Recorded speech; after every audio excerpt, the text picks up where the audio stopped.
안녕하세요 여러분, 학점은행제 하모성 멘토입니다. 오늘은 많은 분들이 궁금해하실 평생교육사 자격증에 대해서 자세하게 알려드리려고 합니다. 평생교육사를 취득을 하게 된다면 어디에서 근무를 할 수 있는지, 실제 연봉은 어떻게 되는지, 그리고 학점은행제를 통해서 어떻게 준비할 수 있는지, 그리고 마지막으로 평생교육사 발급 절차까지 상세하게 알려드리는 시간을 가져보겠습니다.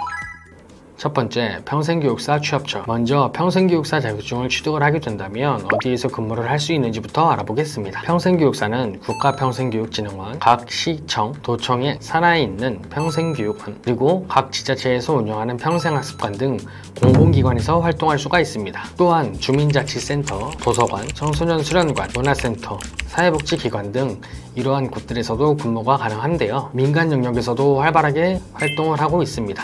예를 들어서 지식인력개발센터 관련한 부서나 관련 훈련기관에서 일을 할 수가 있으며 원격대학교의 부설평생교육원에서도 근무가 가능합니다. 특히 평생교육법 시행령에 따라서 배치 기준이 점점 강화되고 있는 추세이기 때문에 앞으로 관련한 채용 인력의 수요가 점점 증가할 것으로 보이고 있는데요. 또한 개인, 법인, 단체 모두 평생교육원을 설립할 수 있는데요. 다만 평생교육법에 따른 평생교육사 자격증을 소지한 인력을 반드시 배치해야 하며 규모가 일정 규모 이상이라면 평생교육사 1급을 소지한 사람들을 반드시 배치해야 합니다. 즉, 대표자가 반드시 평생교육사 자격증을 소지하고 있어야 되는 건 아니지만 기관을 운영을 하려면 평생교육사 자격증을 소지를 하고 있는 사람이 최소 1명 이상 상권으로 두어야 평생교육원을 운영하고 설립할 수가 있습니다.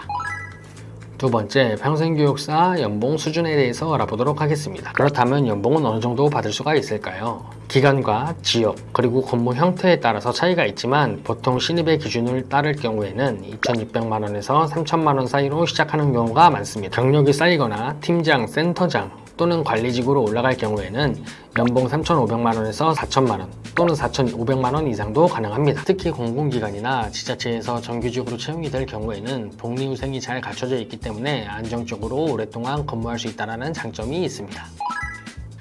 세 번째, 학점은행제로 평생교육사를 준비하는 과정에 대해서 알려드리겠습니다. 다음은 많은 분들이 궁금해하시는 준비 방법인데요. 평생교육사 자격증은 대부분 학점은행제를 활용해서 준비하게 되십니다. 학점은행제는 교육부에서 주관하고 있는 제도로 전교 대학과 동등한 학력으로 인정을 받을 수 있는 교육부 공식 제도입니다. 실습 과목을 제외한 모든 수업은 온라인으로 진행이 되는데요. 또한 고등학교 졸업자 이상의 학력이라면 누구든지 시작을 할 수 있기 때문에 진입 장벽이 상당히 낮다는 장점이 있습니다. 평생교육사 자격증은 2급과 3급으로 나뉘는데요. 취득 조건의 첫 번째로는 2년제 졸업자 이상의 학력이 필요로 합니다. 두 번째로는 평생교육사 과목 이수에 따라서 급수가 정해지는데요. 2급은 필수 과목 5과목, 선택 과목 5과목, 그리고 현장 실습 160시간을 이수해야 됩니다. 3급의 경우에는 필수 과목 5과목, 선택 2과목, 실습은 동일하게 160시간을 이수하시게 됩니다. 위에 언급한 해당 과목들은 학점은행제로 모두 들 수가 있는데요. 수업은 온라인으로 진행이 되며 한 학기는 15주 과정으로 진행이 되고 있습니다. 실시간 강의가 아니라서 직장인들이나 주부들도 시간이 날 때마다 접속해서 수강할 수 있다는 장점이 있는데요. 다만 평생교육사 자격증 발급 조건을 맞추려면 모든 과목을 이수했다라고 해서 끝나는 게 아니고 평균 점수 80점 이상을 수료해야 자격증 발급 조건에 부합이 됩니다. 그래서 학업 과정 내에 있는 평가 항목인 과제, 시험,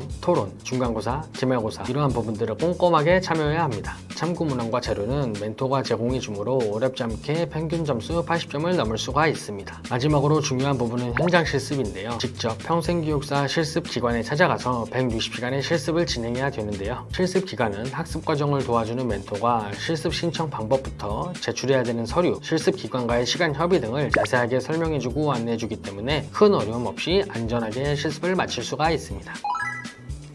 네 번째, 자격증 발급 절차. 모든 과정을 이수하고 나면 자격증 발급을 신청해야 되는데요. 자격증 발급을 신청하기 전에 교육부 사이트에서 1월, 4월, 7월, 10월에 학습자 등록과 학점 인정 신청을 진행해야 됩니다. 행정 절차는 지정된 달에만 진행할 수 있기 때문에 지정된 달을 놓치지 않는 것이 가장 중요합니다. 그 다음에는 자격관리 사이트에서 발급 신청서를 작성하고 필요한 서류를 제출해야 되는데요. 필요한 서류는 다음과 같습니다. 자격증 발급 신청서, 최종 학력 증명서, 성적 증명서, 현장 실습 평가 교과서, 원본 이 서류들을 빠짐없이 준비해서 제출을 하신다면 자격증 발급에 문제가 없으며, 만약 경력이 있거나 유사 과목을 이수했던 경우라면 또 다른 서류를 제출해야 될 수도 있습니다. 이러한 모든 절차가 끝나게 된다면 평생교육사 자격증을 발급받게 되시는데요. 오늘은 이렇게 평생교육사 자격증 취업처, 연봉, 학점은행제로 준비하는 방법과 발급 절차까지 전부 정리해드렸는데요. 앞으로 평생교육사의 수요가 점점 더 늘어날 것으로 예상이 되고 있는데요. 교육과 사람을 좋아한다면 안정적인 커리어를 쌓을 수 있는 좋은 직업이 될 수 있을 거라고 생각합니다. 혹시 오늘 내용 중에서 추가적으로 궁금한 부분들이 있거나 평생교육사 자격증을 취득을 하고 싶다라는 분들이 계신다면 상단의 네임카드에 문의를 주시거나 또는 더보기 댓글을 확인해서 연락을 주시면 자세하게 상담 도와드리도록 하겠습니다. 그럼 오늘의 영상은 여기서 마치도록 하겠습니다. 시청해주셔서 감사합니다.